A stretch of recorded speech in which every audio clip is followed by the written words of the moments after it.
fake hunt goes on, as does the Azerbaijani regime's alternative reality narratives. In a new interview, Azerbaijani president reiterated his commitment to solely peaceful settlement of the conflict. Highly peaceful. Fundamentally peaceful.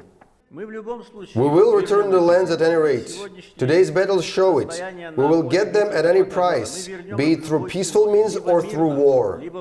Just to remind, this says the same president that claims readiness to ceasefire at any moment and claims that the war broke out because he was attacked. The other important point, he promises the world to Armenians of Artsakh after capturing their territory and killing some of them. We see the future of Karabakh, and not only mountainous part, but the lowland too, which is a big part of Azerbaijan, as peaceful and prosperous, where Armenians and returned Azerbaijanis live in peace side by side.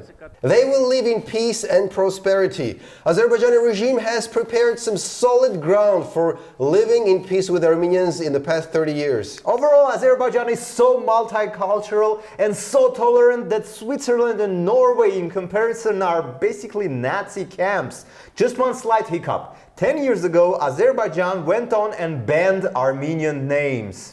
So you can give your child whatever name you want? Not only you can't name your child, if you yourself are a carrier of an Armenian name, you'll be forced to change it. Azerbaijan's Information Technology Institute established the so-called traffic lights principle, sorting names into three categories. Names that represent Azerbaijan's cultural values belong to the green group.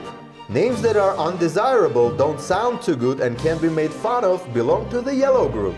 And finally, red group includes names that are inadmissible, meaning names of people who committed aggression against Azerbaijan. So Tawfik and Ilham are good to go, but Narek and Armen and Ashot are not. Hang on, does that mean that the rights of some 30,000 Armenians currently living in Azerbaijan are violated? Because I can't believe that. It's just... Well, since in one of our previous episodes we've proven that 30,000 Armenians living in Azerbaijan are a big fat lie, only 163 actually do, it means that technically rights of only 163 Armenians are violated. And of course some of those ethnic minorities they have, like Lezgins and Talishes. What did they do wrong? They have a soft spot for the French name Arsène, but since Armenians love that name too, they cannot name their baby Arsène unless a special committee gives a special Arsène name-bearing permit, but even so, they were more likely to say bye-bye.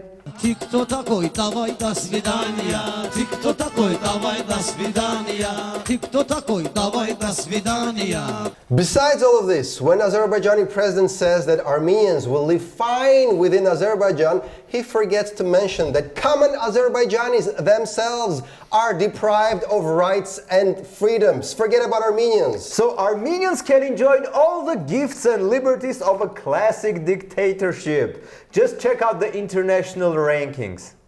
Freedom of press in Armenia ranks 61st, in Azerbaijan 168th. Azerbaijan has political prisoners and jailed journalists. Armenia doesn't. Political liberties in Armenia 21, in Azerbaijan 2.